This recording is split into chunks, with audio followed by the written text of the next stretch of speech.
मी स्वतः काल आदरणीय प्रधानमंत्री मोदी साहेबांना मी फोन केला होता.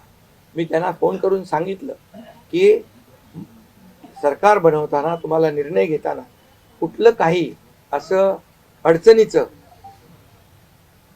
आहे किंवा अडचण आहे माझ्यामुळे किंवा आणखी कुणामुळे हे कधी मनात आणू नका. तुम्ही आम्हाला मदत केलेली आहे. तुम्ही आम्हाला 2.5 वर्ष संधी दिली या ठिकाणी या राज्याचा विकास करण्यासाठी, या राज्यामध्ये उद्योगधंदे आणण्यासाठी, सगळं करण्यासाठी. त्यामुळे तुम्ही निर्णय घ्या. तुम्ही तुमचा निर्णय जो आहे तो निर्णय एक बाबा महायुतीचे म्हणजे प्रमुख म्हणून किंवा NDA, आमचे NDA देशामध्ये NDA आणि महाराष्ट्रात महायुती. त्यामुळे तुम्ही घेतलेला निर्णय हा जसा भारतीय जनता पक्षासाठी असा जसा अंतिम असतो तसा आम्हालाही तो अंतिम आहे.